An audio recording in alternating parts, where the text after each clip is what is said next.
I guess third lecture of chemical equilibrium हम लोग करने जा रहे हैं।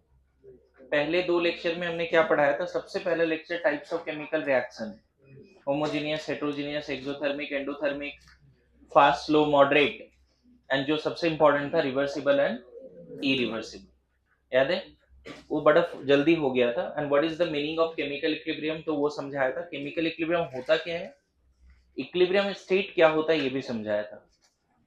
विशाल, अगर ये लाइन बोले कि इक्विलिब्रियम पर रिएक्टेंट और प्रोडक्ट की एक्टिव मास सेम होती है, ये सही है गलत है? Always at equilibrium active mass of reactant और products are always equal, rate always same, but active mass of reactant और प्रोडक्ट के लिए 3 ग्राफ बनाए थे, याद है ना? Active mass of reactant and product will be constant, may और मे नॉट बी इक्वल, याद है क्या? बट ये बोला था इक्विलिब्रियम स्टेट पे जितने भी ऑब्जर्वेबल प्रॉपर्टीज हैं, active mass, volume, concentration, color, density, etc, all are constant with respect to time. Yes or no? बोलिए। इक्विलिब्रियम कांस्टेंट, उसके बाद इक्विलिब्रियम स्टेट हो गया था, उसके फीचर्स, कैरेक्टरिस्टिक्स दिखाया था। It is dynamic in nature. थोड़ा सा रिवीजन इसलिए करा रहा हूं कि याद हो जाए कि 2-3 दिन 5 दिन बाद क्लास हो रहे हैं इसका, है ना? फ्राइडे हुए थे, फिर आज थर्सडे है, तो अच्छा खासा गैप हो गया, इसलिए याद करा देता हूँ। Then we have discussed what is equilibrium constant, that is kf by kb। At equilibrium RF equal to RB होता है, rate of forward equal to rate of backward. और वहां से दो डेफिनेशन आते हैं केमिकल इक्विलिब्रियम का, kf by kb पहला, और दूसरा डेफिनेशन आता है product of active masses of products to that of product of active masses of reactants raised to the power stoichiometric coefficients. याद है? बोलिए, ये आया था। उसके बाद मैंने बताया कि इक्विलिब्रियम कांस्टेंट 3 तरह के होते हैं, मेनली 2 ही पढ़ना है, केपी एंड केसी। उसके बीच में रिलेशन भी बता दिया। केपी जब लिखते हैं तो partial pressures of product by reactant का रेशियो होता है एट इक्विलिब्रियम, और केसी लिखते हैं तो molarity of product by molarity of reactant का रेशियो होता है एट इक्विलिब्रियम। याद आ रहा है? बोलिए, समझ गए? अच्छा, उसके बाद बात होता है क्या, दोनों में रिलेशन क्या है? केपी इक्वल टू क्या है बताओ? हाँ अमन, बोल बोल जल्दी बोल, क्या है? हाँ, क्या है रिलेशन, तुम बताओ Srinivas. Delta N G, delta N G क्या है यहाँ पे? प्रोडक्ट माइनस रिएक्टेंट की गैस। हाँ, gaseous product minus gaseous reactant coefficients, है ना? ध्यान में है? अच्छा, डेल एनजी 0 है तो क्या बोलते थे? केपी इक्वल टू केसी, है ना? ओके, तो ये सब बेसिक क्वेश्चंस थे। अब मैंने फिर एक हेडिंग दिया था, फैक्टर्स अफेक्टिंग इक्विलिब्रियम कांस्टेंट। उसी में हेडिंग था characteristics of equilibrium constant and properties of equilibrium constant. ये तीनों साथ में चल रहे थे। तो कैरेक्टरिस्टिक्स में सबसे इंपॉर्टेंट लाइन जो मैंने बताया था, इक्विलिब्रियम कांस्टेंट किस पे डिपेंड करता है? टेम्परेचर पे। ध्यान में है? दो रिएक्शन डिफरेंट लैब में करा रहे हैं, same reaction, ammonia preparation in 2 different lab, है ना? मैंने ऐसा बताया था सबको, आपको बोला था कि सब लोग आप साइंटिस्ट हो, अमोनिया बनाओ अपने लैब में, है ना? बस मैंने क्या बोला था बदलने के लिए? सब कुछ बदल दो, लेकिन सब लैब का टेम्परेचर सेम रखना। वॉल्यूम जो लेना है ले लो, इनिशियल मोल्स N2H2 का जितना लेना है ले लो, रिएक्शन को तीनों एक साथ रख के स्टार्ट करो, अमोनिया से स्टार्ट करो, N2H2 से स्टार्ट करो, whatever volume you can take. अगर वर्ल्ड के हर लैब का टेम्परेचर सेम है और हर लैब में जो मॉड ऑफ रिप्रेजेंटेशन है N2+3H2 गिव्स अमोनिया, अगर ये है तो इस रिएक्शन का इक्विलिब्रियम कांस्टेंट क्या आएगा? सेम। बताया था? यस और no? Equilibrium constant only depends on temperature. अब mode of representation also matters, okay. लेकिन हम ऐसा मानते हैं कि most important factor for equilibrium constant dependency is temperature. और टेम्परेचर पे कैसे डिपेंड करता है उसके लिए 3 इक्वेशन और ग्राफ भी बताया था। a e to the power minus del h by RT, इसको वेंटॉफ इक्वेशन बोलते हैं। log k equal to minus del h by 2.303 r 1 by t प्लस log a। एंड दूसरा लास्ट मॉडिफाइड इक्वेशन था जो आर्हेनियस का भी मॉडिफाइड होता है, लेकिन ये वेंटॉफ इक्वेशन है, कंफ्यूज नहीं होना है। ये तब लगाना है जब दो अलग अलग टेम्परेचर पे same reversible reaction close container में करा रहे हैं। दो डिफरेंट टेम्परेचर पे अमोनिया बना रहे हैं, T2 पे एंड T1 पे। जब T2 पे इक्विलिब्रियम पे आया तो इक्विलिब्रियम कांस्टेंट K2, और T1 पे जब N2H2 इक्विलिब्रियम पे आया अमोनिया के साथ तो equilibrium constant K1। Equilibrium constant का ratio del H of reaction 2.303 ये होता है। इसमें जो सबसे इंपॉर्टेंट ग्राफ वगैरह के बाद बताया था वो बता दिया था कि अगर एंडोथर्मिक है टेम्परेचर बढ़ाएंगे तो K भी बढ़ेगा, और to regain the equilibrium state ये फॉरवर्ड जाएगा। ये नहीं भूलना है बच्चे, एलसीपी प्रिंसिपल का ये बड़ा इंपॉर्टेंट फैक्टर है। और अगर एक्सोथर्मिक है टेम्परेचर बढ़ाने से backward to regain the equilibrium state at higher temperature it will go backward and K equilibrium decreases and vice versa। ये अगर भूल रहे हो तो गड़बड़ है, फिर इस पे क्वेश्चन आने के बहुत ज्यादा चांसेस हैं। पता चला थ्योरेटिकल आ रहा है और ये आ रहा है, इतना इक्वेशन भी नहीं आ रहा है, सिर्फ ये थ्योरी से आ जा रहा है। ग्राफ भी जरूरत नहीं है कि आएगा बार बार, ग्राफ में लास्ट क्लास प्लॉट करके भेजा था, मुझे याद है ये इक्वेशन लिख के मैं क्लास एंड किया था, अगर नोट्स में लिखा है तो आप देख सकते हो। ओके, ग्राफ वगैरह सब बनाया था। ध्यान रखिए यहाँ पे अगर टेम्परेचर घटा रहे हैं तो K भी घटेगा, ठीक है, यस नो। और यहाँ क्या आ जाएगा बैकवर्ड, ठीक है, हायर टेम्परेचर पे। और इस केस में अगर एक्सोथर्मिक है टेम्परेचर घटा रहे हैं तो फॉरवर्ड, एंड K क्या होगा, बढ़ जाएगा। प्लीज इसको इस अंदाज में एनी हाउ स्टिकी नोट जैसे भी बना के रखना है, इसको रखना पड़ेगा, ऑप्शन नहीं, इसको भूल ही नहीं सकते आप। मोस्ट इंपॉर्टेंट कंसेप्ट है केमिकल इक्विलिब्रियम को लेके। टेम्परेचर बढ़ाने से इसका क्या जज्बात क्या है ऐसे समझो। अगर मान लो A टू B है ना, delta H greater than 0, exothermic है T1 पे, मतलब ऐसे समझिए लैब 1 में A रखा था, थोड़ी देर के बाद A B दोनों आ गया।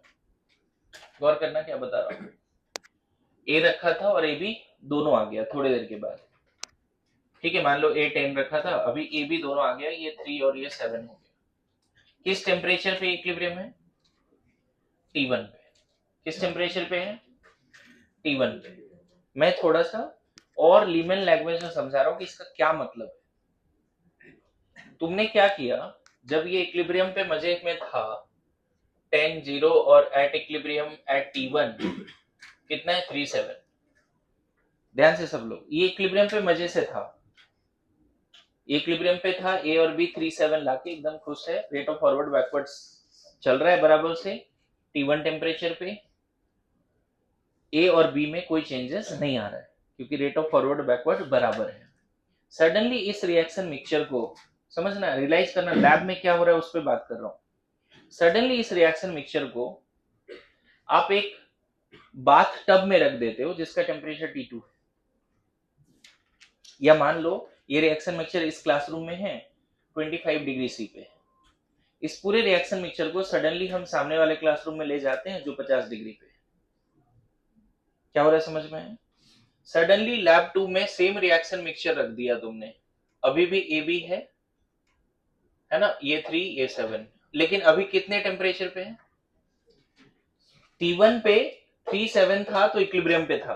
पूरे रिएक्शन मिक्सचर को ले जाके दूसरे लैब में रख दिया या कोई बाथ टब में रख दिया जिसका टेम्परेचर कुछ और है, गुड टू गो। तो जिस समय रखा, मान लेते हैं वो 11 AM है, तो हम बोलेंगे अब T2 पे नॉट एट इक्विलिब्रियम, T1 पे 3 7 इक्विलिब्रियम, लेकिन 3 7 T2 पे रख दिया, इक्विलिब्रियम पे नहीं है। सडनली T2 पे रेट ऑफ फॉरवर्ड बैकवर्ड बराबर नहीं रहा, रेट ऑफ फॉरवर्ड बैकवर्ड अलग रेट से चल रहा है। लेकिन आपको पता है कोई भी रिएक्शन क्लोज कंटेनर में आप करा रहे हो, किसी भी कंडीशन पे तुमने T2 को कंटिन्यूअसली चेंज नहीं कर रहे हो, T2 मेंटेन करके छोड़ दिया। यहाँ पे ऐसा नहीं है कि टेम्परेचर हमेशा बढ़ाते जा रहे हैं, नहीं, T1 पे इक्विलिब्रियम पे आया था, अब पूरे सिस्टम को T2 पे रख दिया। तो पता है नया कंडीशन पे इक्विलिब्रियम चाहेगा ये, इस न्यू कंडीशन पे क्या चाहेगा, इक्विलिब्रियम चाहेगा। इनिशियली क्या दिख रहा है न्यू कंडीशन पे at T2? Initially at T2 क्या बोलेंगे? ए एंड बी रिवर्सिबल तो है। इनिशियल जो टाइम है अभी वो 0 टाइम लेते हैं, यहां जो टाइम है वो 0 लेते हैं, ये 3/7। लेकिन अभी इक्विलिब्रियम पे इस कंडीशन पे rate of forward not equal to rate of backward, क्योंकि वो T1 पे ऐसा था, T2 पे अब ऐसा नहीं है। आपको पता है टेम्परेचर बढ़ता है, काइनेटिक थ्योरी के हिसाब से रेट ऑफ फॉरवर्ड दोनों बैकवर्ड दोनों बढ़ जाता है। यस और नो? तो इक्विलिब्रियम डिस्टर्ब हो गया। Now at T2 it will try to re-establish the equilibrium, and if it is endothermic and T2 greater than T1, the reaction will go forward faster, थोड़ा forward ज्यादा fast दौड़ लेगा, forward थोड़ा और fast दौड़ लेगा। देखो शुरू में लिख दिया ना डेल एच, वहां पे वही चीज लिखा है कि टेम्परेचर अगर एक्सोथर्मिक है और टेम्परेचर सॉरी एंडोथर्मिक है और टेम्परेचर बढ़ा रहे हैं तो क्या होगा? एक एंडोथर्मिक है, टेम्परेचर बढ़ा रहे हैं तो क्या होगा? फॉरवर्ड जाएगा। एंडोथर्मिक है और टेम्परेचर बढ़ा रहे हैं तो क्या होगा? फॉरवर्ड जाएगा। मतलब फिर से एट न्यू इक्विलिब्रियम पता चला ये 1 बचा, ये 9 बन गया।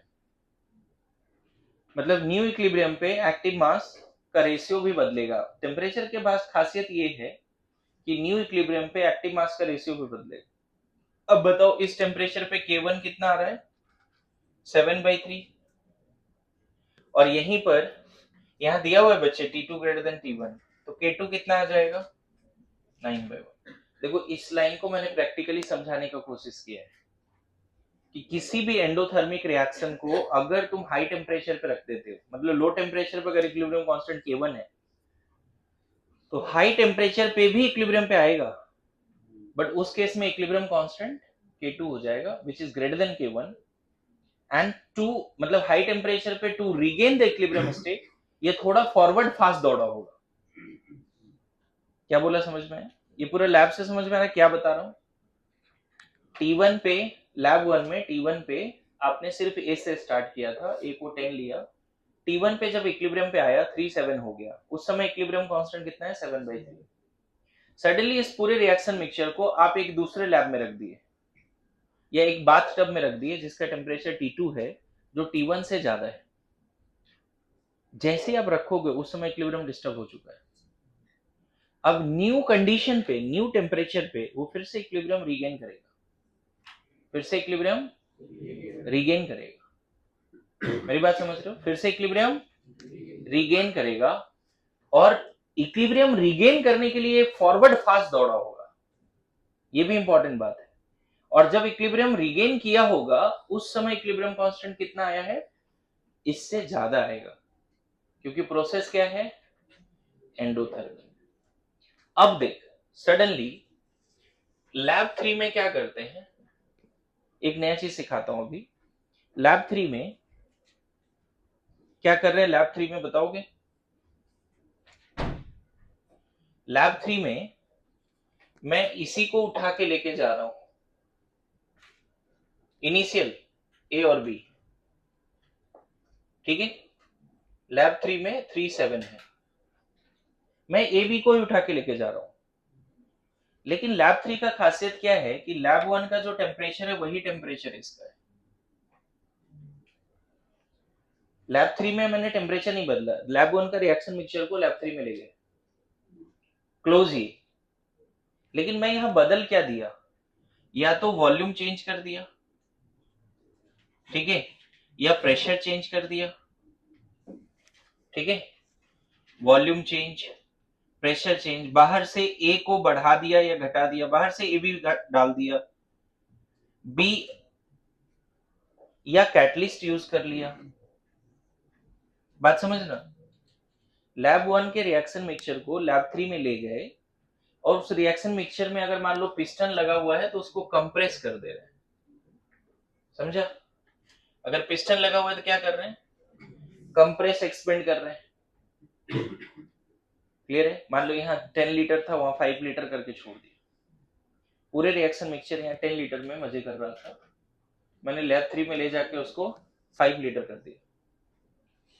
ओके, तो ऑब्वियसली वॉल्यूम चेंज किया तो प्रेशर भी चेंज होगा। ध्यान रखना ये वॉल्यूम और प्रेशर चेंज कंटिन्यूअस नहीं है, चेंज करके छोड़ दिया। पहले 10 था 5 में लाके छोड़ दिया। पहले प्रेशर मान लो 5 एटीएम था, अभी 2 एटीएम पे छोड़ दिया। या इसी मिक्सचर में बाहर से ए डाल दिया, या किसी तरह ए निकाल लिया, बाहर से बी डाल दिया या बी निकाल लिया, या रिएक्शन मिक्सचर पहले जो इक्विलिब्रियम पे था वो अनकैटलाइज्ड था, लैब 3 में कैटलिस्ट भी डाल दिया। तो यहां क्या होगा समझना, जिस समय तुम ऐसा कर रहे हो, मान लेते हैं वो 12 PM है, उस समय ये 3 और 7 है, और इस समय फिर से क्योंकि तुमने कुछ कुछ छेड़खानी करी है, छेड़ दिया ना इस रिएक्शन मिक्सचर को। क्या संकेत, छेड़ते कैसे समझ में आ रहा है? इस रिएक्शन मिक्सचर को तुमने छेड़ दिया। छेड़ना का मतलब concentration change, pressure change, volume change, temperature change. लेकिन हाँ, लैब 1 और लैब 3 में टेम्परेचर नहीं बदला है। ओके, तो जैसे ही तूने 10 लीटर से 5 लीटर किया, उसी समय एक्टिव मास तो नहीं बदलेगा, उसी समय एक्टिव मास नहीं बदलेगा, फिर से न्यू इक्विलिब्रियम पे आएगा। न्यू इक्विलिब्रियम फिर से क्या आएगा, फॉरवर्ड बैकवर्ड फास्टर चला होगा। एलसीपी प्रिंसिपल से देखेंगे कि फॉरवर्ड फास्टर गया होगा इस केस में या बैकवर्ड। मैंने सिर्फ अभी टेम्परेचर को लेके बता दिया कि to regain the equilibrium state of forward fast जाएगा या बैकवर्ड।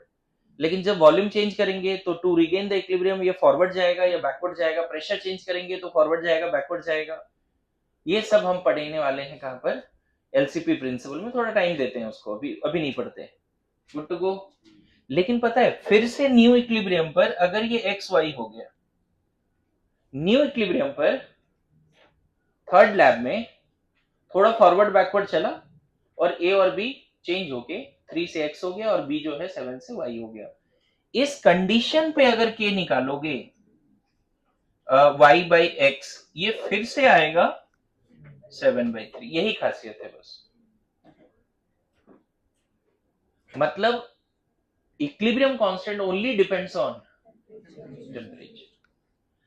नो डाउट अगर तुमने वॉल्यूम, प्रेशर ये सब चेंज किया तो न्यू इक्विलिब्रियम पे एक्टिव मास बदलेगा, न्यू इक्विलिब्रियम पे टोटल प्रेशर बदल जाएगा, बहुत सारी चीजें बदल जाएगी।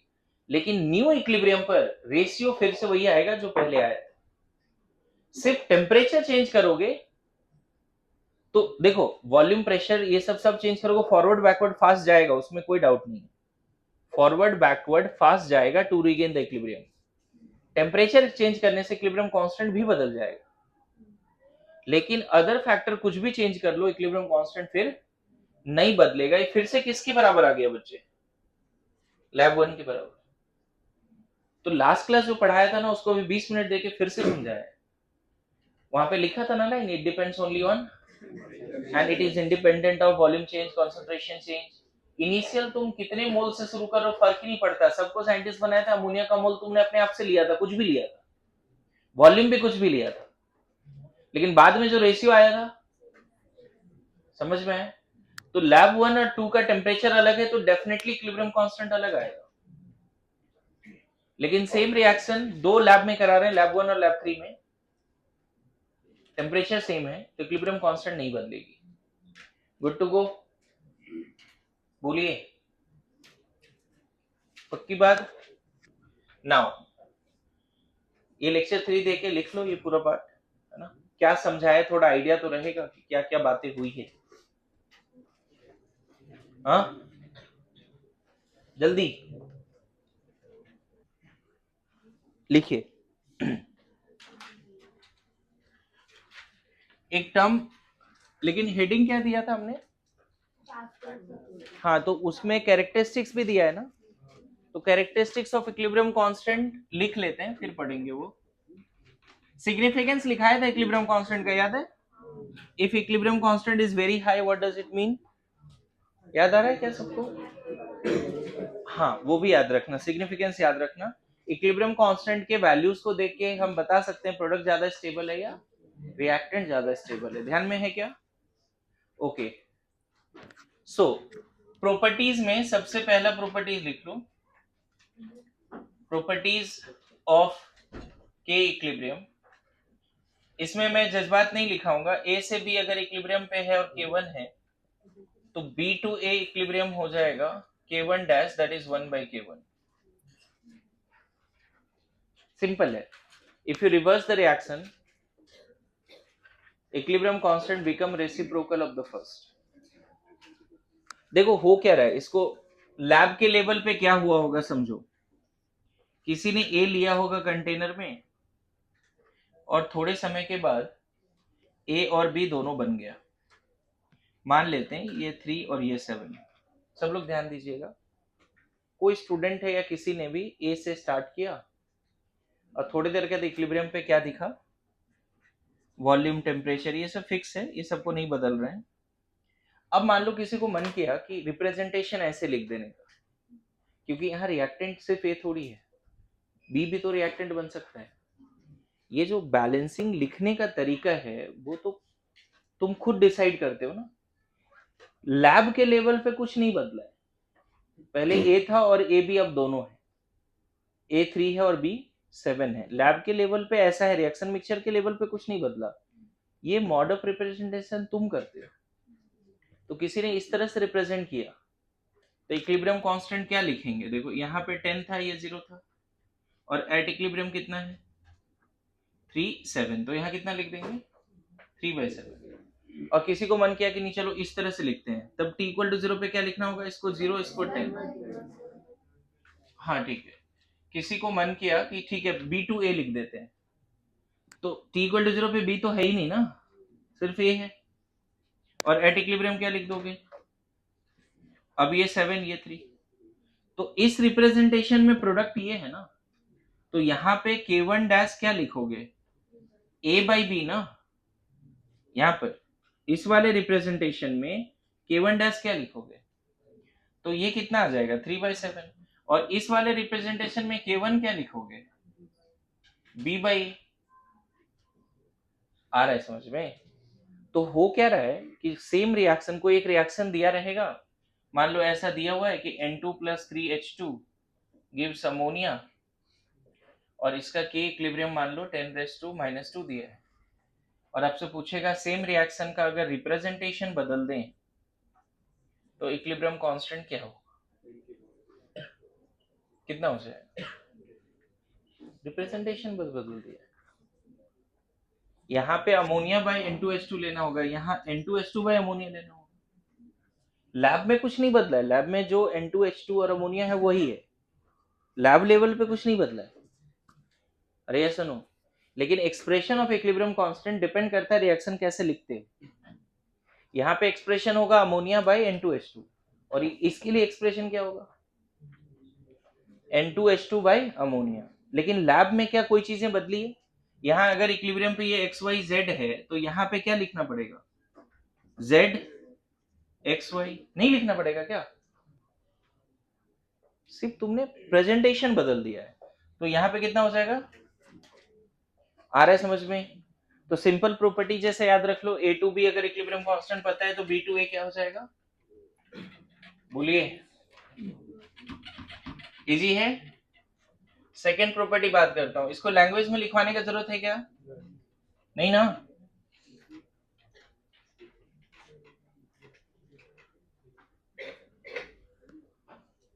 ओके नाउ सेकेंड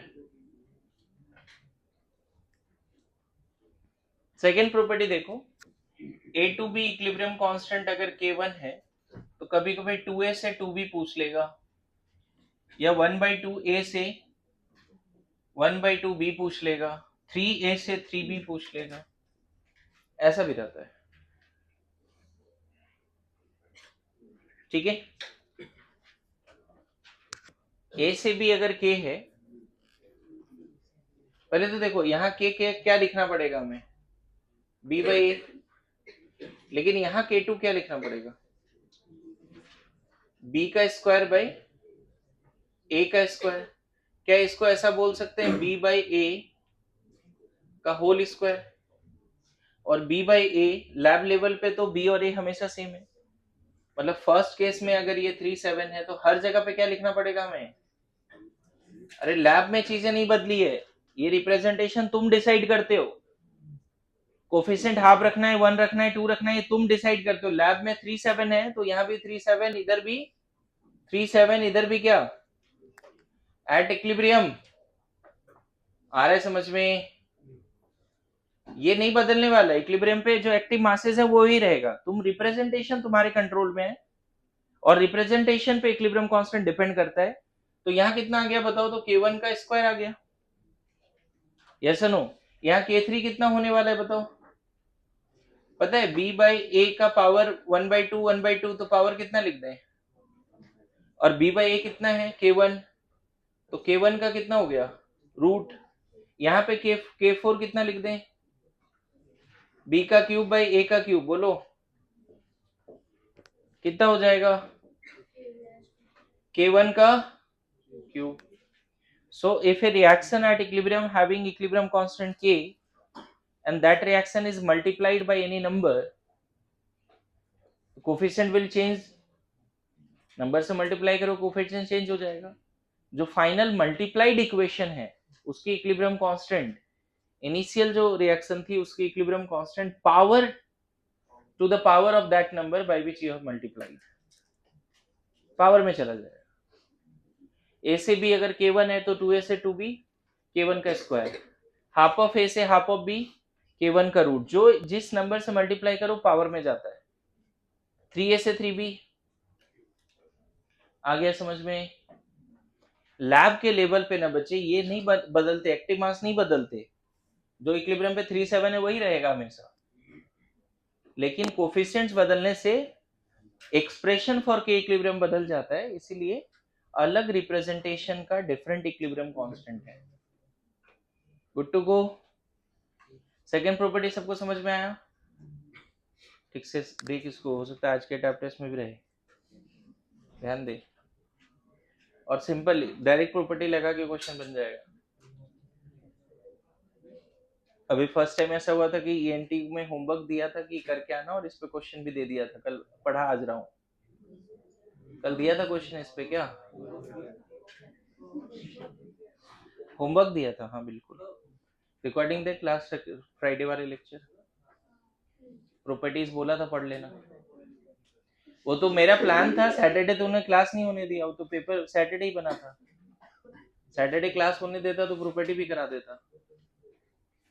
अचानक से जो आ जाता है छुट्टी वगैरह, उसकी वजह से सिलेबस फिर से पेपर कौन बनाएगा? अब नहीं बनाने वाले। कितने क्वेश्चन थे जी प्रॉपर्टीज पे? 3 4 5 कितने? बहुत थे, कोई भी नहीं बना? सारे बन गए ना? तेज है तुम। हाँ कितने? 180 आए क्या? नहीं श्रीधर कितने आए अभी केमिस्ट्री?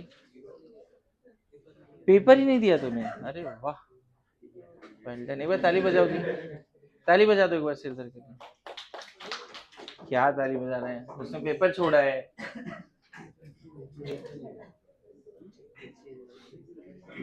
क्यों छोड़ा जी पेपर? थोड़ा सरदर्द और थोड़ा, क्या बात है ना? थोड़ा सरदर्द और थोड़ा, देख लो कैसा कॉम्प्लिकेटेड है। थोड़ा सरदर्द मतलब कितना percent?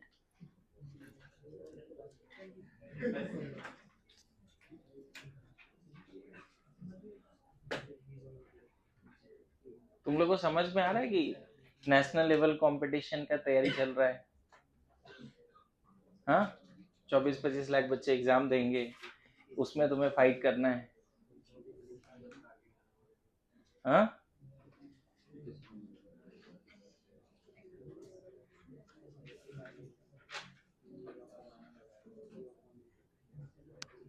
Okay, next property, last property भी इंपॉर्टेंट है।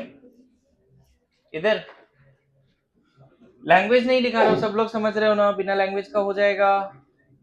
ए से बी अगर इक्विलिब्रियम पे है K1, साइलेंस।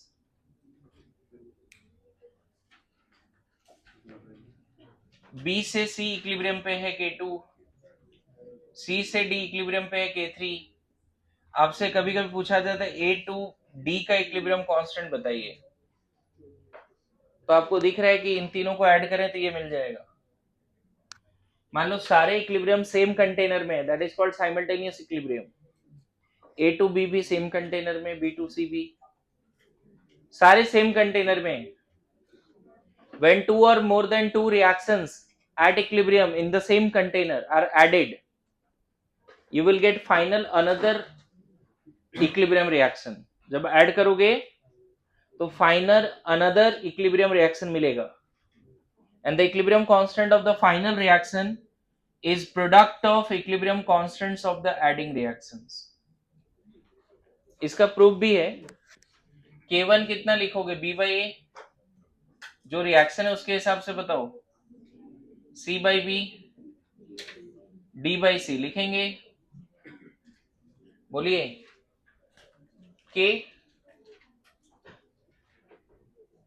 K4 क्या लिखने वाले हम लोग, D by A लिखने वाले हैं ना। K4 क्या लिखने वाले हैं, D by A। D by A को देखो ऐसे लिख सकते हैं, सी से मल्टीप्लाई डिवाइड कर रहा हूं और बी से भी मल्टीप्लाई डिवाइड कर रहा हूं। देखो ये और ये कैंसिल, ये और ये, लेकिन इसका वैल्यू कितना है देखो, इसका वैल्यू K3 है ना, इसका वैल्यू K2 और इसका वैल्यू K1। सो जज्बात बस इतना सा है, two and more than two chemical reactions in the same container are at equilibrium and they are added, you will get another equilibrium reaction. The equilibrium constant of final reaction is product of equilibrium constants of adding reactions. ठीक है, product of equilibrium constants of adding reactions.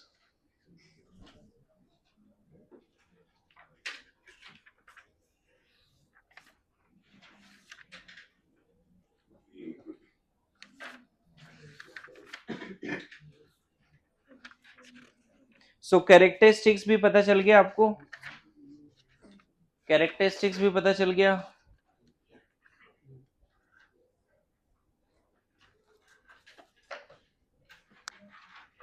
अब इस पे 2-3 question करते हैं। Page number 19 निकालो, module का page number 19, module का पेज नंबर 19 है क्या, पेज नंबर मिला? चलो मैं क्वेश्चन लिख देता हूं, देखो 39 क्वेश्चन है पेज नंबर 19 का। SO2 plus half O2 gives SO3, इसका इक्विलिब्रियम कांस्टेंट K1 है 4SO3 4SO2 plus 2O2। K1 K2 में रिलेशन बताना है। What is the relation between K1 and K2?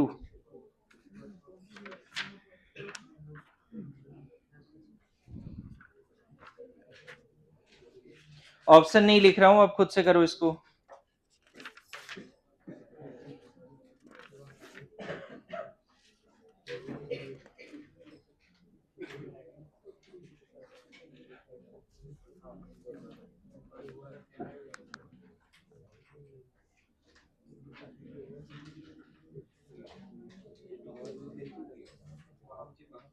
Page number 26, ये रैंकर सिस्टम का सवाल है एक। CO plus H2O is equilibrium with CO2 plus water, equilibrium constant K1, sorry CO2 plus H2,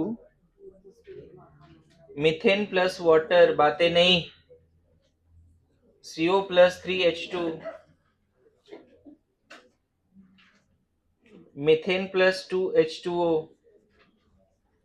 CO2 plus 4H2, K3। यहाँ option दे रहा हूं, कौन सा ऑप्शन सही है वो बताना है। K2 K3 K1, K3 K1 into K2,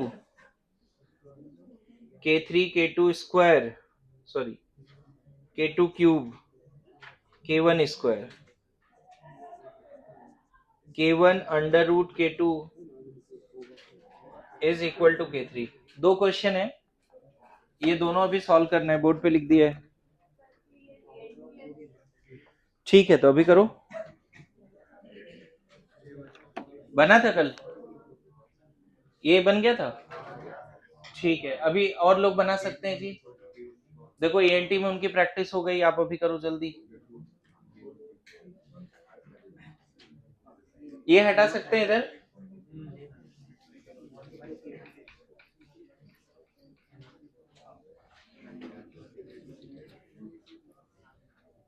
silence.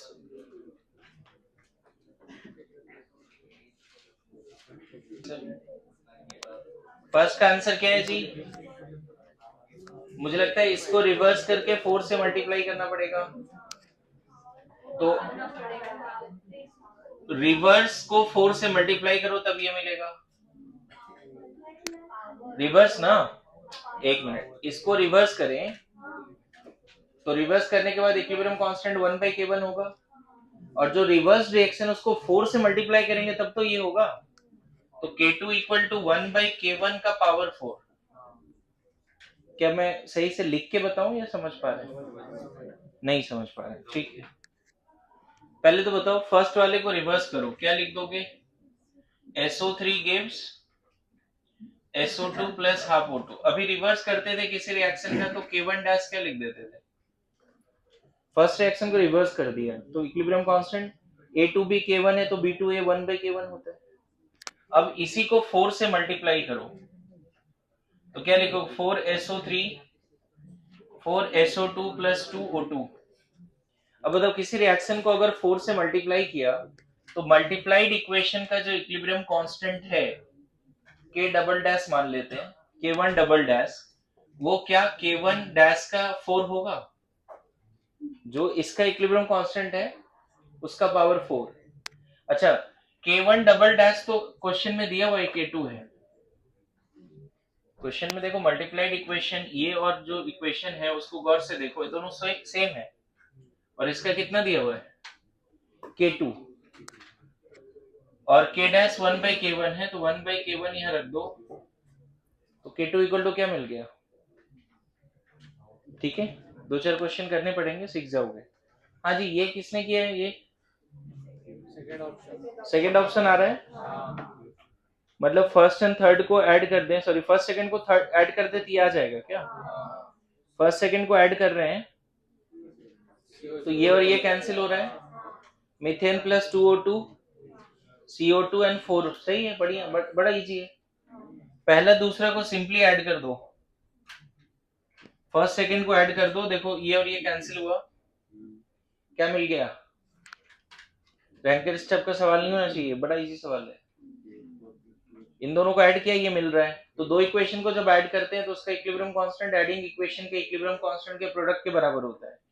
अच्छा, ऐड करने के बाद जो बना है उसका इक्विलिब्रियम कांस्टेंट K3 दिया हुआ है, तो K3 इक्वल टू क्या लिख दोगे? इजी है, बढ़िया। अब लिखिए आगे।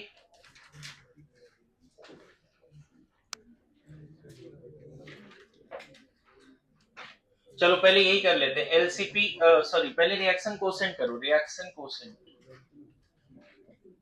रिएक्शन कोसेंट जल्दी लिखिए। रिएक्शन कोसेंट क्या है? रिएक्शन कोसेंट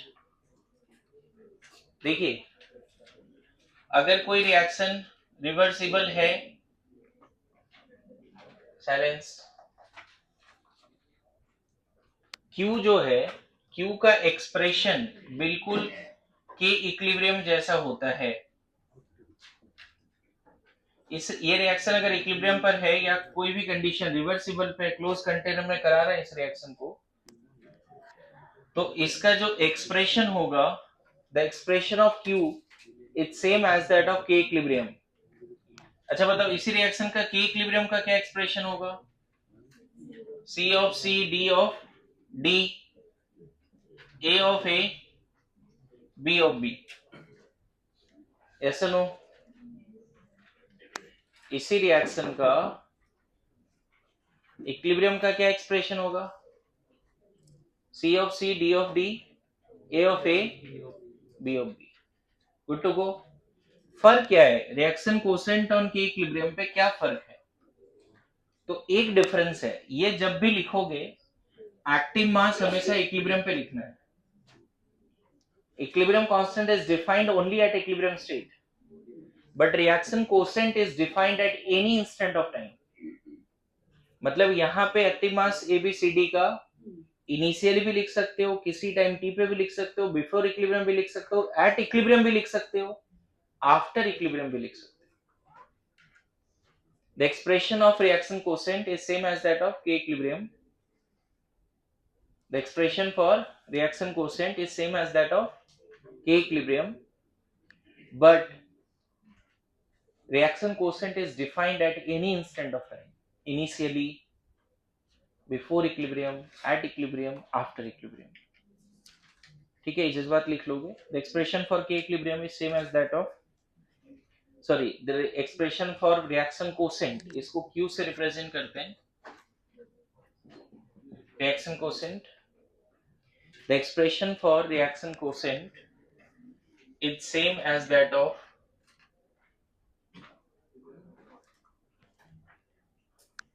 इधर इधर आ जाते हो, डिस्टर्ब हो रहे हैं. इधर तुम लोग बात मत करो, तुम लोग,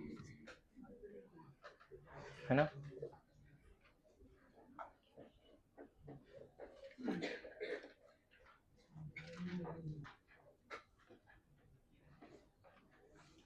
इधर बैठ जाओ, इसको बैठने. The expression for reaction quotient is same as that of K equilibrium, but reaction quotient is defined at any instant of time. The expression for reaction quotient is same as that of K equilibrium, but it is defined at any instant of time, है ना. अब देखो इसमें question कैसा पूछा जाएगा. Question कैसा पूछा जाएगा? एनी इंस्टेंट ऑफ टाइम समझते हो? At equilibrium, before equilibrium, initially, after equilibrium. Question कैसा पूछा जाएगा सब लोग ध्यान देना. सपोज ए से बी का इक्विलिब्रियम कांस्टेंट, ध्यान रखिए सब लोग, ए से बी का इक्विलिब्रियम कांस्टेंट 2 है, और जिस समय तुम ये रिएक्शन ऑब्जर्व करना शुरू किए, सपोज 12 PM में ऑब्जर्व करना शुरू किए इस रिएक्शन को, उस समय ये 3 और 7 है, ये दिया हुआ है. मतलब एक रिएक्शन है, उसका प्रेजेंटेशन भी गिवन है, उसका इक्विलिब्रियम कांस्टेंट भी गिवन है, और जिस समय आप ऑब्जर्व करना शुरू किए उस समय ये कितना दिया हुआ है, 3 और 7, 12 PM. इस समय आप पहले Q लिखोगे. Q लिख दिया. Q कभी भी डिफाइंड है, तो Q कितना लिखोगे, 7/3. ये कितना आ गया, 2 पॉइंट समथिंग आया, 2.33 समथिंग. बोलो, आ रहा है? बोलिए. अब मान लो किसी और समय में इसको ऑब्जर्व करना शुरू किए, मान लो 12:30 PM. ये 4 है, ये 8 है, मान लेते हैं. इस समय फिर Q निकालो, क्या दिख रहा है, 8/4 कितना आ गया. किसी और समय में मान लो 1 PM में ऑब्जर्व करना शुरू किए, जिस समय तुम ऑब्जर्व कर रहे हो उस समय का एक्टिव मास दिया हुआ है, रिएक्टेंट प्रोडक्ट दोनों का दिया हुआ है. नहीं, अलग कंडीशन है, उसी में चेंज नहीं कर रहे हैं. एक केस है जब ऑब्जर्व करना शुरू किया तो 3-7 दिखा, किसी और लैब में ऑब्जर्व करना शुरू किए थे ए और बी को तो 4 और 8 दिखा, किसी और लैब में ऑब्जर्व करना शुरू किया तो ये मान लो 7, ये 3 दिखा. इस समय भी Q निकालो, क्या दिखेगा, 3/7. बोलो. अगर आप देख रहे हो तो अगर आपसे ऐसा डेटा देके पूछे कि बताइए ए और बी कौन से टाइम पे इक्विलिब्रियम पे है, ये डेटा दे दिया, बोला कि ए और बी कौन से कंडीशन, कौन से लैब में इक्विलिब्रियम पे है, तो देखो 12:30 पे जब Q निकाला तो K के बराबर मिल गया. मतलब 12:30 में किसी लैब में ए और बी इक्विलिब्रियम पे है, 12 और 1 PM पे इक्विलिब्रियम पे नहीं है. क्यों नहीं है? क्योंकि इस समय में क्या दिख रहा है, नॉट इक्वल टू K, यहाँ भी क्या दिख रहा है, नॉट इक्वल टू के। इस केस में क्या दिख गया, इक्वल टू के। तो पता है रिएक्शन कोसेंट एक ऐसा पैरामीटर है जो आपको बताता है कि सिस्टम इक्विलिब्रियम पे है या नहीं है in the given condition and at the given active mass. उस लैब में रिएक्टेंट प्रोडक्ट सबका एक्टिव मास दिया होगा, उसको देख के अगर क्वेश्चन में मेंशन नहीं है ना कि ये सारे एक्टिव मास इक्विलिब्रियम पे है या नहीं, गौर करना सब लोग, रिएक्टेंट प्रोडक्ट सबका एक्टिव मास दिया हुआ है किसी टाइम पे और क्वेश्चन में मेंशन ही नहीं है कि these are the equilibrium active mass, तो आपको सबसे पहले उस समय उस सारे एक्टिव मास को यूज करके क्यू निकालना चाहिए। और जैसे आप क्यू निकाल लोगे, अगर क्यू और के इक्विलिब्रियम मैच कर गया, तब आप बोल सकते हो कि वो सिस्टम जो गिवन डेटा है वो ऑलरेडी इक्विलिब्रियम पे है। और दोनों मैच नहीं कर रहा है तो समझ गए। तो यहाँ पे 3 केसेस आते हैं, तीनों केसेस में क्या हम कंक्लूजन निकाल सकते हैं। केस 1 क्या है, आपने गिवन कंडीशन पे क्यू निकाला और के बराबर हो गया, तो हम बोलेंगे already at equilibrium. To regain equilibrium state, again no need to go forward or backward, again no need to go forward और backward, जाने का जरूरत नहीं है फॉरवर्ड बैकवर्ड। समझ गए। केस 2 क्या है, अगर Q ग्रेटर देन K आ गया, देखो Q ग्रेटर देन K का मतलब है कि गिवन कंडीशन पे जितना प्रोडक्ट बनना चाहिए उससे ज्यादा बना है, क्योंकि Q भी तो प्रोडक्ट बाय रिएक्टेंट है, K भी प्रोडक्ट बाय रिएक्टेंट। ये वाला केस देखो, प्रोडक्ट बाय रिएक्टेंट आना चाहिए 2, प्रोडक्ट बाय रिएक्टेंट कितना आया है 2.33। अगर इक्विलिब्रियम पे होना है इस सिस्टम को according to the data of equilibrium constant, product by reactant कितना आना चाहिए, है कितना 12 pm पे।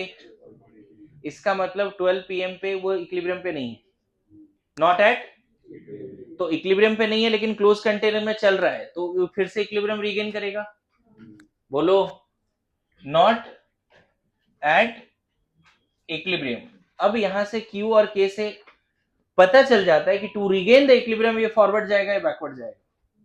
बताओ, प्रोडक्ट बाय रिएक्टेंट आना चाहिए 2, लेकिन आया कितना है 2.33, मतलब जितना प्रोडक्ट बनना चाहिए उससे ज्यादा बन चुका है, जितना प्रोडक्ट बनना चाहिए उससे ज्यादा बन चुका है। गिवन कंडीशन पे 12 pm पे जितना प्रोडक्ट बनना चाहिए उससे ज्यादा बन गया है। Every reaction if carried out in a closed container will try to regain the equilibrium state, so it will shift, so regain the equilibrium state क्या बोलेंगे, to regain the equilibrium state it will shift in backward direction faster। समझ गए, product ज्यादा बन चुका है, product को कम कर लेगा। यहाँ पे ऐसे भी लोग करते हैं कि मान लो ये रिएक्टेंट है, ये प्रोडक्ट है, नंबर लाइन है, मान लो नंबर लाइन में अगर मान लो Q यहाँ पे है, K यहाँ पे, तो Q को K बनाना है, ये 2 था, ये 2.33 था, तो Q को K बनाने के लिए एरो इधर चलेगा, एरो डायरेक्शन बता देता है कि बैकवर्ड जाएगा, एरो डायरेक्शन बता देता है कि बैकवर्ड जाएगा। केस 3 अब तो समझ में आ गया होगा, अगर Q लेस देन K है, देखो ये वाले केस में ये कम आ रहा है ना, पॉइंट समथिंग आ रहा है, मतलब जितना प्रोडक्ट बनना चाहिए उतना बना भी नहीं, 0.42 समथिंग है ना, आ रहा है ना। तो इस केस में फिर से क्या बोलेंगे, not at equilibrium, not at equilibrium, good to go, not at equilibrium. तो क्या बोलेंगे, to regain equilibrium state again it will shift in forward ना, फॉरवर्ड, प्रोडक्ट जितना बनना था उतना बना नहीं है बच्चे इस टाइम पे, 1 PM पे जो Q आया वो 2 से बहुत कम आ रहा है। Q हमेशा K को टेंड करना चाहता है, तो ऑब्वियसली फॉरवर्ड फास्टर।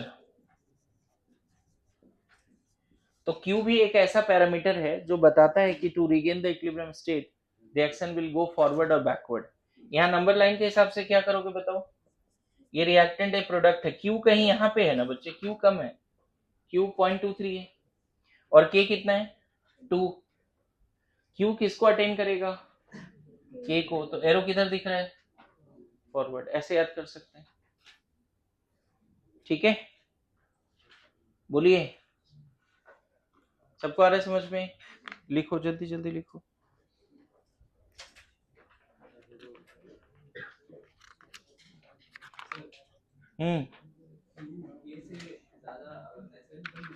क्यों?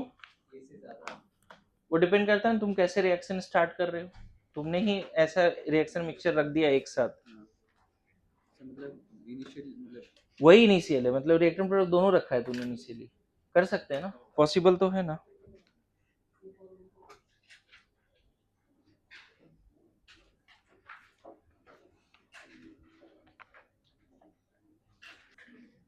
अभी 11 JEE में एक टेस्ट हुआ था, टैप टेस्ट, उसमें एक क्वेश्चन सेट किया था इस पे। वो क्वेश्चन लिख देता हूं मैं क्या है। एक रिएक्शन है A2B2 is equilibrium with C2 and D2। K equilibrium दिया हुआ है 0.25। क्वेश्चन है if 1 mole of each of 4 gases in 10-liter container, if we take, question लिखो, if we take 1 mole of each of 4 gases, ये पूरा balance equation है जिसकी equilibrium constant दी हुई है। क्वेश्चन है if we take 1 mole of each of 4 gases, if we take 1 mole of each of 4 gases in 10-liter container, what would be equilibrium concentration of A2 if we take 1 mole of each of 4 gases in 10-liter container। एक 10 litre का container है, temperature mention नहीं है, तो temperature कुछ constant होगा।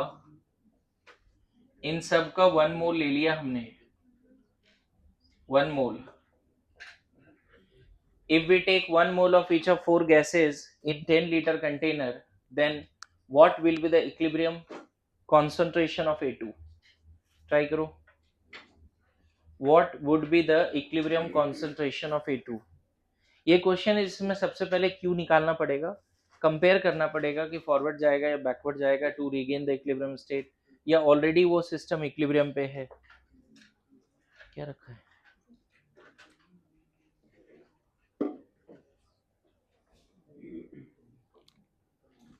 लिखो, try करो क्वेश्चन।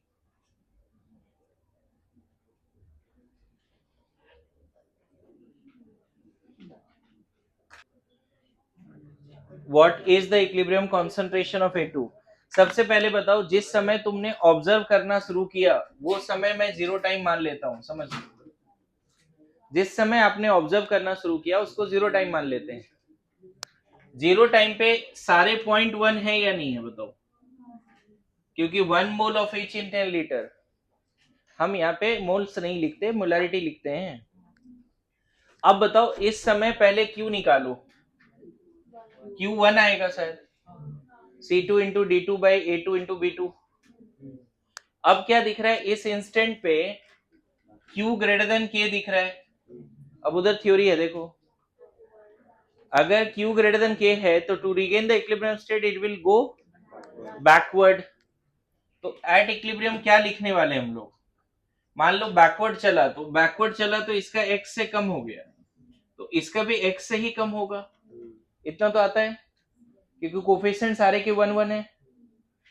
इसका 1 गया तो इसका भी 1 गया, तो इसका x गया तो इसका भी x गया। नाउ इसका 1 गया तो इन दोनों का 1 1 बना भी है, तो इसका x अगर गया है तो इन दोनों का x x बनेगा, तो 0.1 प्लस x 0.1 दोनों में इक्विलिब्रियम पे ऐसे लिख देना पड़ेगा। अब अगर ये सारे वैल्यूज इक्विलिब्रियम पे हैं तो के इक्विलिब्रियम क्या लिखोगे, 0.1 माइनस एक्स 2 बार स्क्वायर हो गया, और नीचे 0.1 प्लस एक्स 2 बार तो स्क्वायर हो गया। t इक्वल टू 0 पे जब सारे 0.1 थे उस समय इक्विलिब्रियम पे नहीं था सिस्टम। क्यों नहीं था? क्योंकि उस समय मैंने q निकाला और q k के बराबर नहीं था। तो to regain the equilibrium it will shift in first. इस बार इसका सेकंड केस का क्लास सवाल है, q ग्रेटर देन k आ रहा है तो reaction is not at equilibrium and to regain the equilibrium state it will shift in backward direction. ये कितना है 0.25 ना, तो ये 1/4 है, और ये 0.1 माइनस एक्स 0.1 प्लस एक्स का स्क्वायर, तो मुझे लगता है 0.1 minus x by 0.1 plus x is equal to 1/2 आएगा। यहां से 0.2 minus 2x is equal to 0.1 plus x. Good to go. ये 2 इधर मल्टीप्लाई इधर मल्टीप्लाई, बोलो 3x इक्वल टू 0.1 आया, सही है क्या? 3x इक्वल टू 0.1, x कितना आ गया 0.1/3। अभी ध्यान रखना हमें चाहिए था इक्विलिब्रियम पे A2 एट इक्विलिब्रियम, वो कितना है 1 plus point sorry 1 plus x है, 1 प्लस एक्स है, तो हमें कितना लिखना पड़ेगा 1 प्लस 0.1/3। कुछ गलत कर रहा हूं क्या? कहाँ गलती किया बताओ? हाँ यहाँ पे 0.1 प्लस लिखना पड़ेगा, अब सही है 0.1 प्लस एक्स, अब सही है। वो मोलैरिटी है तो यहाँ भी मोलैरिटी लिख रहे हैं। अब सॉल्व करो, कितना आ गया 0.4/3 ना, पॉइंट करेक्ट आंसर ये, कुछ गलती किया 0.4 देखो सही समय एक बार में सही आंसर पे आना पड़ेगा। तुम कितना स्मार्ट है कितना इंटेलिजेंट है उससे फर्क नहीं पड़ता।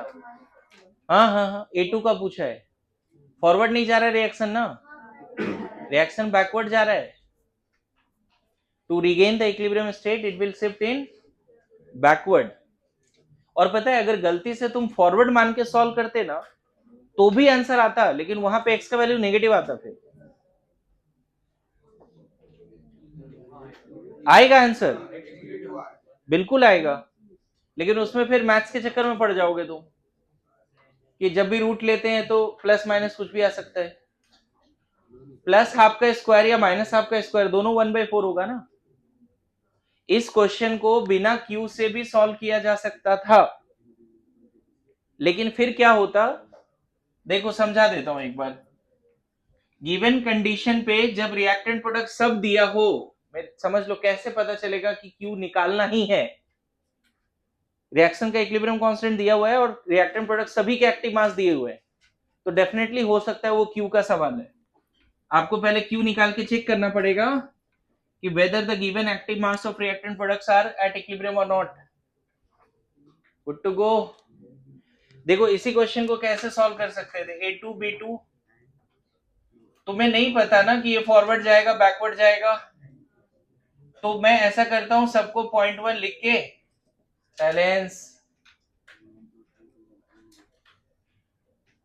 तुम मोल पे भी काम कर सकते थे, फ्रैक्शन पे काम नहीं करना है, बाद में जो मोल आएगा इक्विलिब्रियम पे उसको 10 से डिवाइड कर देना तब भी आंसर आ जाएगा, उतना टेंशन नहीं लेना है क्योंकि डेल एन जी 0 है, 1 1 1 1 चलेगा। एट इक्विलिब्रियम हमें नहीं पता कि ये फॉरवर्ड जाएगा या बैकवर्ड जाएगा, जनरली हमारी आदत होती है कि रिएक्शन चलो फॉरवर्ड ले जाते हैं, क्या लिख दें 1 minus x 1 plus x 1 plus x लिख दें। ध्यान रखना अभी मोल पे कर रहे हैं, बाद में 10 से डिवाइड करेंगे। अब बताओ इसका के इक्विलिब्रियम कितना लिखोगे अगर ये सारे इक्विलिब्रियम पर है, एट इक्विलिब्रियम। मैं बोल रहा हूं ये इक्विलिब्रियम पे नहीं है, नॉट एट इक्विलिब्रियम, ऐसा मान लेते हैं, लेकिन वो पता चलता है क्यू निकालने के बाद ही, ऐसे नहीं पता चलता। यस नो, तो मान लेते हैं इक्विलिब्रियम पे ये नहीं है और इक्विलिब्रियम जाने के लिए फॉरवर्ड गया है, तो के कितना लिखने वाले this into this by this into this, मतलब 1 प्लस एक्स 1 माइनस एक्स का स्क्वायर। Good to go. और ये कितना है 1/4, बोलो यहां से 1 प्लस एक्स 1 माइनस एक्स जो है प्लस माइनस 1/2 लेना।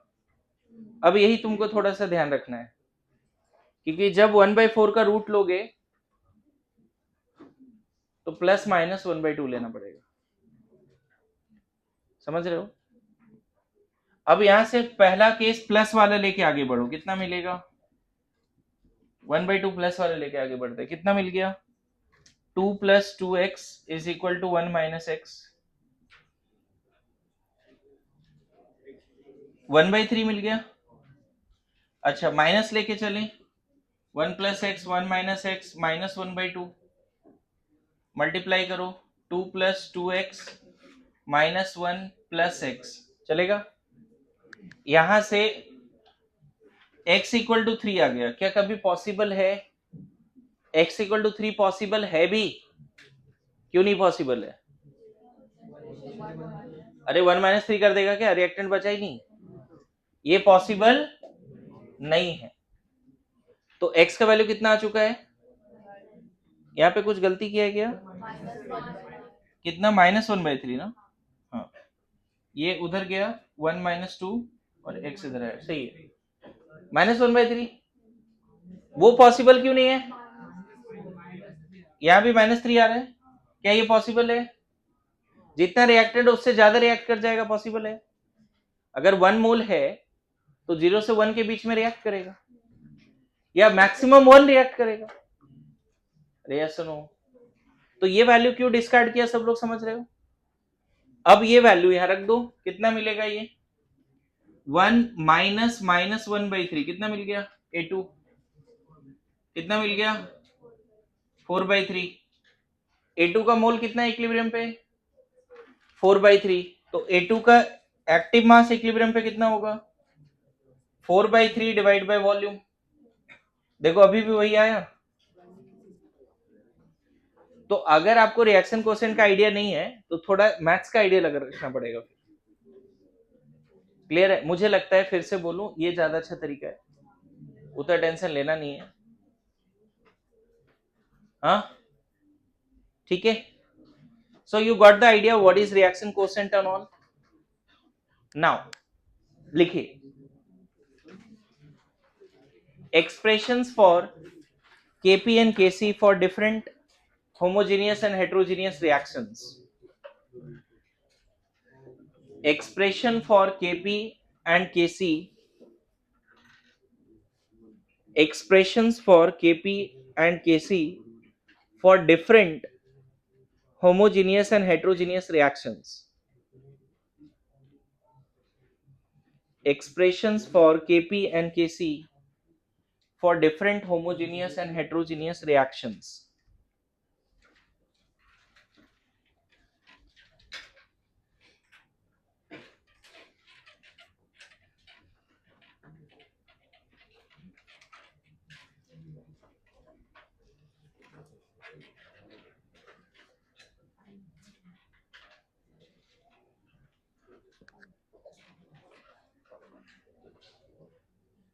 Expressions for Kp and Kc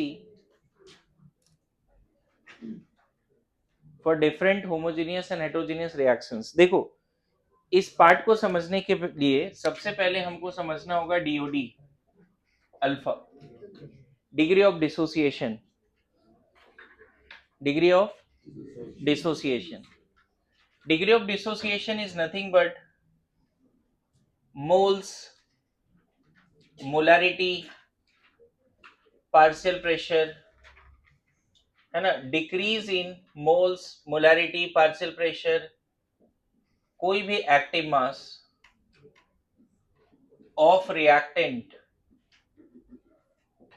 है ना, divide by initial active mass, initial mole, molarity, partial pressure of reactant taken. DOD, degree of dissociation, symbol है alpha, decrease in moles, molarity, partial pressure, active masses of reactants, active masses of reactants divide by initial active mass of reactant taken.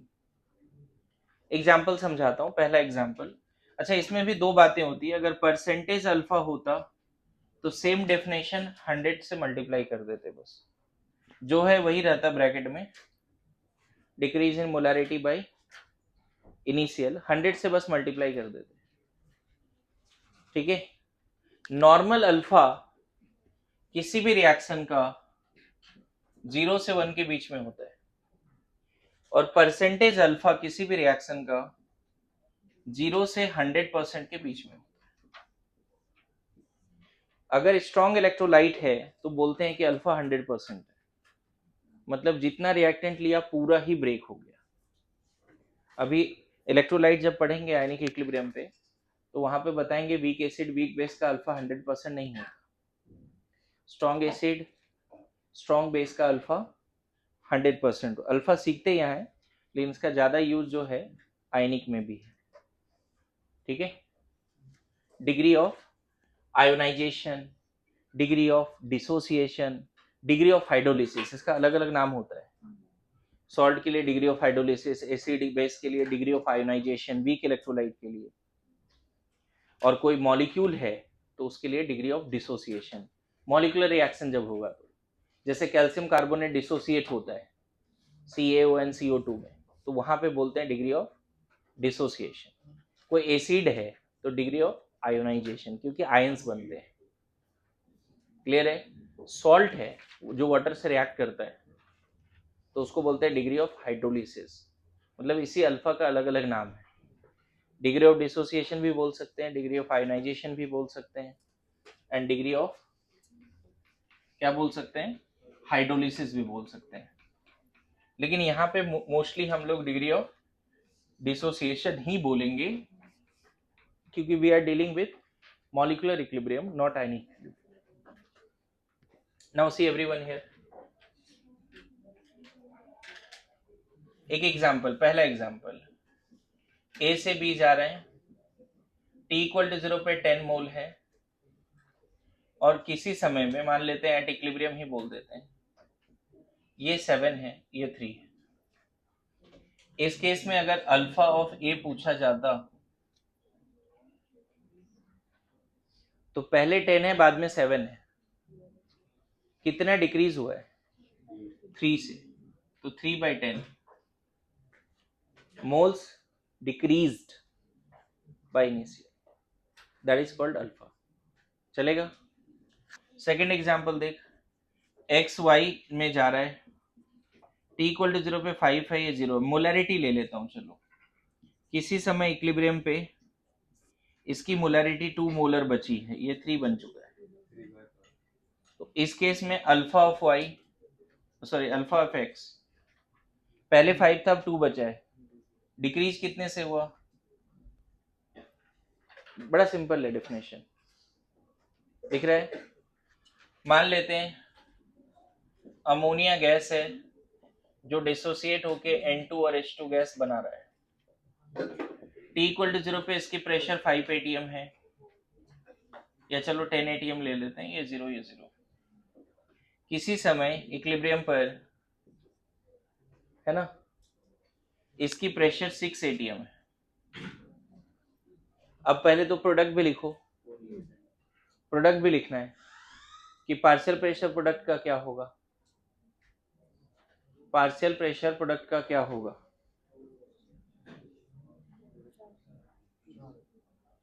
देखो 2 atm अगर गिरता तो 1 और 3 बन जाता, इसका गिरा है 4 atm से, 2 atm से 1 atm बनेगा, तो 4 atm से 2 atm बनेगा। ये लिखना जरूरी है। 2 से 3 बनता है तो 4 से 6 बन जाएगा। लेकिन चलो, ये लिखने के समय तो स्टोकियोमेट्री का जरूरत पड़ा, लेकिन अगर यहाँ पे बोलता अल्फा ऑफ अमोनिया, तो सिंपल इनिशियल कितना है 10, बचा कितना है 6। यहाँ कोफिशिएंट का कोई मतलब नहीं, अल्फा के समय कोफिशिएंट का कोई मतलब नहीं है। ये प्रोडक्ट कितना बनेगा वो सब कोफिशिएंट देख के करते हैं। ठीक है,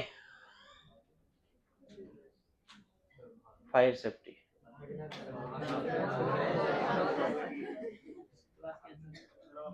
नहीं ड्रिल चल रहा है, तुम लोग का सेफ्टी का ख्याल रखना पड़ेगा।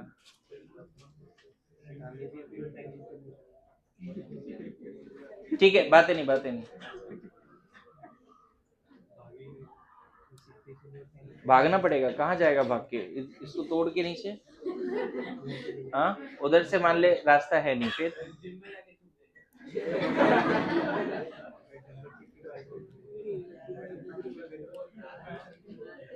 तुम जिम क्यों नहीं ज्वाइन कर लेता है जी? कर लो ज्वाइन। हाँ, ओके ओके। फिर से, जब आपको प्रोडक्ट लिखना होता है तो कोफिशिएंट का मतलब है, लेकिन अल्फा जब भी लिखना है तो आप देखो 10 था, 6 बचा है, मतलब 4/10 हो गया। डिक्रीज इन पार्शियल प्रेशर कितने से हुआ है? डिक्रीज इन मोलैरिटी कितने से हुआ है? डिक्रीज इन मोल कितने से हुआ है? क्या बेसिक डेफिनेशन समझे सब लोग अल्फा का? बोलो सब लोग, एवरीवन। मान लो क्वेश्चन ऐसा है, देखे कर पा रहे नहीं। ए है, इसका सपोज 3 मोल है, अल्फा ऑफ ए, बातें नहीं, अल्फा ऑफ ए सपोज दिया हुआ है 10%, 10 लीटर कंटेनर है, find equilibrium moles and molarity of A B and C. Reaction given है 3A गिव्स B + 2C। चलो, अगर सीख गए अल्फा तो अब बताओ।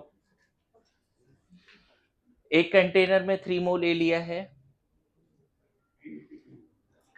और alpha of A at equilibrium given है, alpha of A at equilibrium 10 है, फाइंड इक्विलिब्रियम, हाँ 10% है। 10 अल्फा 0 से 1 के बीच में होता है नॉर्मल अल्फा, परसेंटेज 1 से ज्यादा होता है। नॉर्मल अल्फा 10 बोल रहे हैं, मतलब कुछ समझ में नहीं आ रहा तुमको फिर, है ना? फिर से रिपीट कर रहा हूँ, क्वेश्चन क्या है पूरा कि इनिशियली 3 मोल ए लिया है 10 लीटर कंटेनर में, और ए से बी सी बन रहा है, इक्विलिब्रियम पे बन रहा है चीजें। रिएक्शन किस तरह से हो रहा है वो भी लिख दिया है। एट इक्विलिब्रियम अल्फा ऑफ ए 10% है, परसेंटेज अल्फा दिया है in fact. Find equilibrium moles and molarity of each ABC. Alpha सीख गए हो तो बता पाओगे।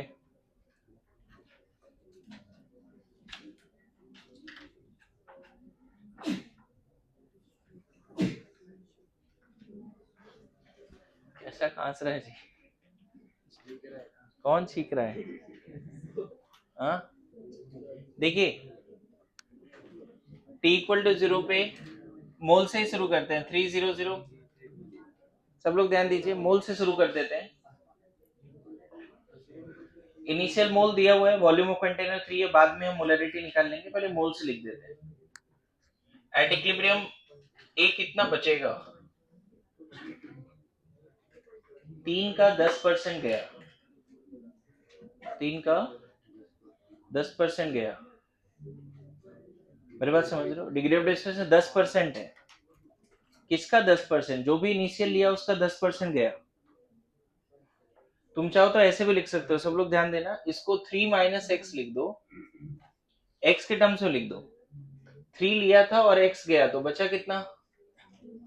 3 लिया था, x गया मान लेते हैं, तो बचा कितना? 3 - x। अब देखो 3 से 1 बनता है, यहाँ पे यूनिटरी मेथड मोल कंसेप्ट, 3 से 1 बनता है, इसका x ही गया है तो ये x/3 बनेगा। 3 से 2 बनता है, 3 से 2 बनता है, इसका x गया है a का। एक भी सवाल आपसे नहीं बनेगा केमिकल इक्विलिब्रियम का अगर ये लिखने नहीं आ रहा है। जैसे ही कोई क्वेश्चन में ऐसा आ गया कैलकुलेट इक्विलिब्रियम कांस्टेंट, तो आपको कोफिशिएंट के हिसाब से प्रोडक्ट तो लिखना ही पड़ेगा, और यहाँ पे मोल लग जाता है। आप चाहो तो ऐसा यूनिटरी मेथड लगा लो, 3 of A gives 1 of B and 2 of C, ऐसे लिख दें। तो 1 of A gives 1/3 of B, 2/3 of C, x of A, x/3 of B, 2x/3 of C। अब देखो हो गया यूनिटरी मेथड, मतलब A का अगर x गया तो B x/3 बनेगा और C जो है 2x/3 बनेगा। Good to go. अच्छा, आपको पता है अल्फा क्या होता है? परसेंटेज अल्फा होता है मोल्स डिक्रीजेस, रिएक्टेंट का मोल जो डिक्रीज हुआ है बाय इनिशियल, तो डिक्रीज x से हुआ है ना, माइनस x से नहीं हुआ बच्चे। 3 था, 3 माइनस x बचा है, तो डिक्रीज कितने से हुआ है? x से। इनिशियल कितना? 3 इंटू 100। परसेंटेज अल्फा जब भी लिखोगे तो moles decreases by initial mole into 100, तो ये कितना हो गया है? ये 10% दिया है क्वेश्चन में। ये x/3 इंटू 100 सॉल्व करो, x आ जाएगा 0.3। अब वैल्यूज पुट कर दो सबका। 3 माइनस 0.3 2.7, 0.3 बाई 1 0.1, 0.3 इंटू 2 0.2 ना। देखो हो गया सबका। अभी क्या आया? मोलरिटी आया, ध्यान रखना, सॉरी मोल्स आया है। अब इक्विलिब्रियम पे मोलरिटी निकालना है तो 2.7/10 0.27 मोलर। इक्विलिब्रियम पे अगर मोलरिटी निकालना है बी का तो 0.1/10 0.01। इक्विलिब्रियम पे सी का मोलरिटी निकालना है 0.2/10 0.02। तो मोल्स तो मैंने यहीं पे लिख दिया है, देखो ये सब मोल्स है। इक्विलिब्रियम पे मोल्स और मोलरिटी दोनों निकालना था आपको। मैं बताऊं, अगर इतना कर पा रहे हो तो अब केपी लिखना बड़ा आसान है, केसी लिखना। केसी इसका क्या लिखना पड़ेगा बताओ? अगर मान लो बोल दिया केसी बताइए, तो बी का कॉन्सेंट्रेशन सी का स्क्वायर ए का क्यूब। अब मोलरिटी का सही वैल्यू रखो और कैलकुलेशन में गलती मत करो। ये सारे वैल्यूज रख दो मोलरिटी का। के इक्विलिब्रियम जब भी निकालोगे ना तो आपको एक्टिव मास चाहिए ना, इक्विलिब्रियम पे एक्टिव मास चाहिए। डिग्री ऑफ डिसोसिएशन से, रिएक्टेंट की डिग्री ऑफ डिसोसिएशन से रिएक्टेंट प्रोडक्ट सबका मोल लिख सकते हैं, और मोल को वॉल्यूम से डिवाइड कर दे तो सबकी मोलरिटी भी लिख सकते हैं। बोलो।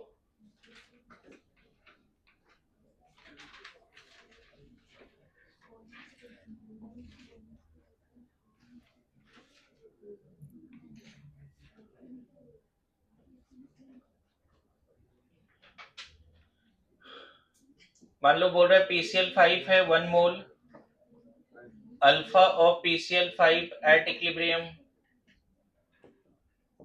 25% दिया हुआ है। वॉल्यूम फिर से 10 लीटर ले लो। Find Kc for PCl5 gives PCl3 plus Cl2। 1 mole PCl5 है 10 लीटर कंटेनर में, alpha of PCl5 at equilibrium given है।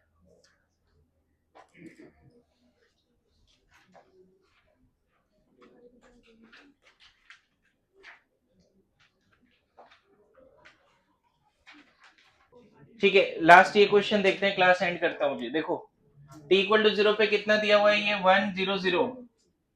अब इतना फास्ट होना का प्रॉफिट लॉस ये सब समझता है तुम लोग। इसका 1 का 25% गया तो 0.75। सिंपल।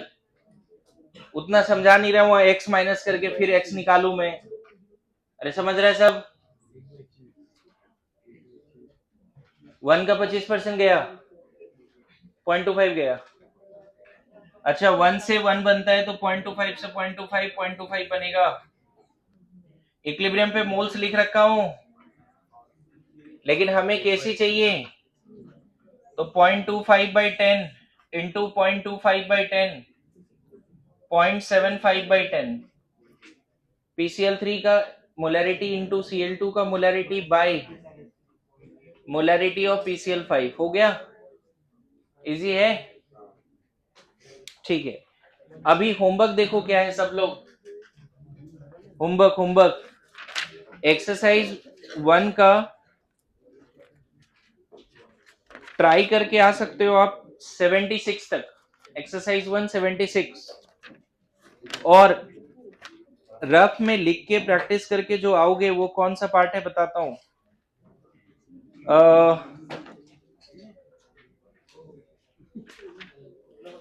तेरे मॉड्यूल से एक्सप्रेशन ही हटा दिया है क्या?